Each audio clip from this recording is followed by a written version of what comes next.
Welcome to the Business Technology Podcast, where we simplify tech for business owners who don't have time to waste. I'm Scott. And I'm Alec. Every week, we break down practical tools, smart strategies, and real-world stories that help your business work better. Let's dive into today's episode. So yeah, we're going to talk about how to share passwords correctly, but what if I told you that the biggest security risk in your business is something that your employees use every single day? That's passwords. So passwords have been the cornerstone of security for decades, but they're also the single biggest weakness in cybersecurity. The industry is moving towards passwordless logins, using phones, biometrics, or device-based keys. So what does that shift mean for your business, and what should executives be doing right now to prepare? So that's what we're going to be talking about. We're going to dive into that. I also had a couple questions from the audience we're going to get into right off the bat. If you still have to use passwords and you need to share them securely, a couple of tips we would give you in order to do that is pick up the phone and actually call that person you need to share the password with and read it out to them. Please, please, please, please, please don't send it out in an email. Don't write it on a sticky note and leave it on their desk. Those don't really follow best practices. One thing we've been able to do from an IT security perspective is use a free tool we found called Password Pusher. What that allows you to do is generate a random password using the tool. That way that random password can get plugged into whatever credentials you're setting up that you need to be able to share. And then what you do with that Password Pusher password that was generated is you share this link to the person you're trying to send it to. You can send that via email, send it via Teams, send it via text. Once they get that link, they can only open it 3 times. So on that first time they open it, you're going to get a confirmation, hey, the person opened the email. They used the link and they logged in. So after the third click, they're no longer going to be able to access the password. So we're assuming they've logged in, they've documented it in their own password vault. But Password Pusher is just kind of a free tool. There's other tools out there on how to share passwords. But as a rule of thumb, try not to use any shared passwords in your business. It's super important to have unique user logins for all of your employees. We've talked to prospects and we've worked with businesses on getting them evolved to a more secure environment. And what we often see with them is they have multiple people using the same login. So if that password changes or, the boss, it's their personal Facebook password or whatever, and all the employees know it, that kind of inherently puts you at risk, because if that employee decides they want to do something malicious against the business, they have the keys to be able to do so. So from an IT perspective, you're at your system admin or whatever, they're going to want to make sure that each employee in your organization has their own unique username so that you're not sharing passwords. It's just bad hygiene. Passwords, like I said, are like toothbrushes. You shouldn't be sharing them, but probably should use them. So today I'm really going to talk about what Passwordless is and what passkeys are and how we get away from passwords. So to kind of put everything in context, 80% of cybersecurity breaches involved a compromised credential, right? Credentials that were leaked on the dark web, or someone was able to use social engineering to guess an employee's password. But 80% of attacks were from passwords. So that's really should be kind of the biggest note for you to take away, is like that's where we're seeing the risks. So in addition to that leading to cyber attacks, resetting forgot passwords can lead to 20 to 50% of IT help desk tickets. So every time an employee sends a reset request to the IT team, that can cost your business on average like $25 to $70 each request. So by the end of the year, you've spent thousands of dollars on IT support that's simply just resetting user passwords. So it's just another reason that you should think about moving away from passwords. We actually did work with a company, I think it was like a 60-person accounting firm, that literally half their help desk calls were password resets, because when one person was logging into the application and they didn't have the update password, they would reset it, and then the 10 other people that needed to use it were losing access to it, and they were pointing fingers on who had it, so then the IT person had to reset, and it was just like this ping pong back and forth. So we actually worked on implementing a password vault for them, so each individual user could access a password that they shared securely, and every time they accessed it, a record was made of that. And there's different password tools you can use in your business to kind of help manage shared passwords. But we'll also talk about the different tools that are existing in like Microsoft and Google and Apple that make it so you don't have to remember any of these passwords anymore. So I am going to get to that. That's kind of the meat and potatoes, but I just kind of want to put it in context of why passwords are bad. when I was researching, Microsoft put out also, or their report that said when a user will spend 30 to 45 seconds logging in with passwords, and Passwordless could cut that in half. So if you're using like the biometric finger scanner on your workstation, that's a passkey. If you're using like the facial recognition on your iPhone to log in instead of having to put in a password, that's a passkey as well. So I'll kind of give a non-technical explanation of what the shift for passwordless really means. But it basically just means instead of typing this like secret word that has all these requirements, you're basically proving your identity with something that you have. And that could be your phone or your computer. And it basically is based on who you are. And that would be like your fingerprint or facial recognition. That means that there's no like shared secret key. There's no like password that you could share. There's no way you could ever share this like, login with another user because they don't have your face. They don't have your fingerprint. And, they don't have your phone or device that's going to authorize it. So that's kind of what essentially that means. And you may have tried that already. So if you try logging into iCloud on a computer, you're going to get encouraged to log in with a passkey now. So that's actually what Apple is pushing forward with, where it pops a QR code up, you pull out your iPhone, you scan the code, and you log in with passkey. And what the phone does is it scans your face to know, hey, this is the authorized user that's logging into this machine because this device is synced with this account. So you're essentially taking up that authentication up a notch from it just being a regular like text message code that we used to get.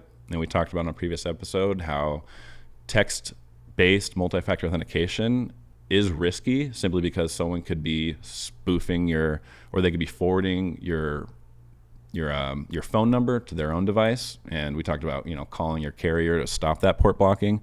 But this steps it up a notch because you already have this really fancy device. I think it's 80% of phones already have facial recognition or some kind of fingerprint recognition ability. So there's very low barrier to why you should not be using this, especially when Microsoft, Google, Apple are all kind of pushing their users towards it. Because like I said, 80% of cyber attacks happen from a compromised password. So if we can eliminate 80% of cyber attacks, that's going to make it a way less profitable business for cyber criminals, which hopefully then in general makes cybercrime less profitable and go down overall. We've also seen some adoption. I read a Dashlane report that said that pass key usage was already up 400% in 2024 alone. So that means that we're already creating a great adoption. I know more enterprise security focused companies are rolling out like a zero trust model, and that also includes kind of a passwordless model. Passwords are really, I'm just trying to drill home, are inherently secure. So we'll talk about a little bit more of the benefits of and business use case of when you actually roll this out. So the first benefit you'll get with passwordless and using passkeys is you're going to have stronger security. So phishing emails is like the number one threat vector for humans. You no longer are going to be able to trick a user from logging in or from typing their password into something because their password doesn't exist anymore.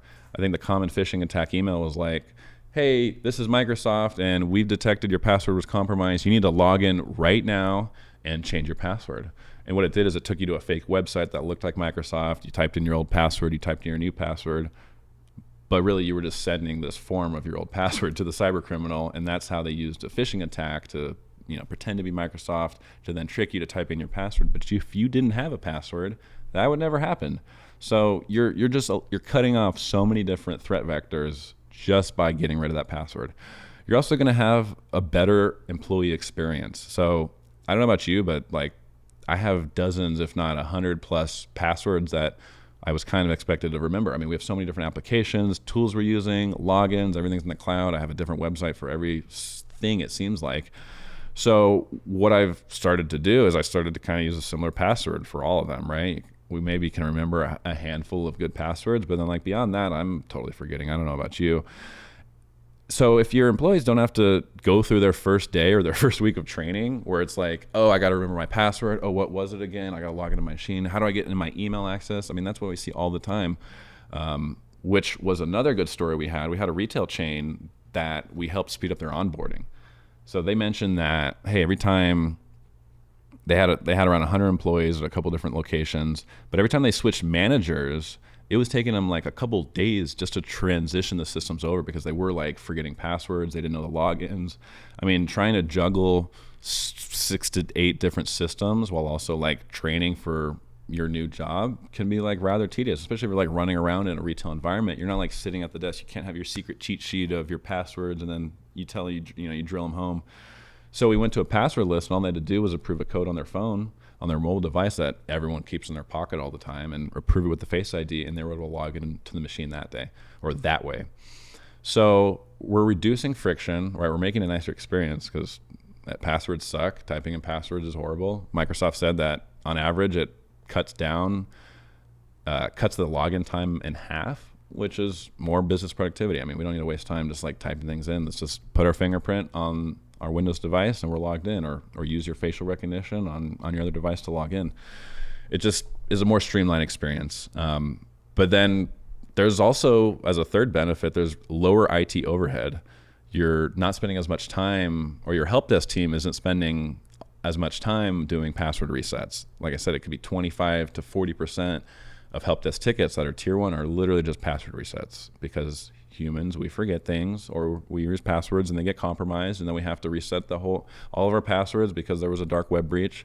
But we're resetting all the time. We're constantly forgetting. It's just like humans and errors go hand in hand. So let's eliminate as much as the human aspect as possible. It's like, if I'd use a metaphor, it's like moving from a car with like metal car keys that you had to stick in to essentially just like a push button start. It's way faster. You're not like clicking things in. You're just like boom and go. That is how I would describe that passwordless experience in terms of like the convenience factor. So you got improved security, hopefully better, happier employees because they're not having to deal with all this annoying passwords, and then less overhead because you're not having to waste a bunch of time, or your IT company's time, resetting passwords. But not everybody could move to passwordless right away. Like I said, only 80% of devices actually have passwordless, and there are some employees that don't want to use their mobile device, or maybe it isn't really in your employee contract for them to have access to it. But that's one barrierness. So like, if one barrier to entry to this is like, if your employees aren't ready to start using like their smartphone or using like biometrics, like that's going to be a big roadblock. You got to get everybody's buy-in to say, hey, you're going to use the fingerprint scanning tool on your device, or you're going to use Face ID to use as a pass key to log into the company email. But you really have to get everybody's buy-in. And if they're not going to use their personal phone, there's other physical devices you can find. So talk to your IT provider, Google it. You can find like a physical hardware token that they can scan at their computer to show that, hey, it is them. They don't need to type in the password, but it's that physical piece that proves who they are with that key. There's also some systems that don't support passwordless yet. So you might be on like older versions of like QuickBooks or whatever line of business application for your business you're using. Maybe it doesn't have that. So they have two-factor authentication, which is like pretty good, and it cuts back on 99% of attacks. But password resets, having to remember passwords, we're just trying to get away from that. And if you could use a pass key to log into all your different systems, you're going to be in a much better place. Having to remember 10, 100 plus passwords is just going to be impossible. And even using like a password vault that automatically remembers your passwords, and you just know the key to your vault, and you have it really secure with multi-factor authentication, that's also great. But there's just a couple of steps to kind of click through and get that password in, and just inherently not secure, or not as secure as a passwordless option.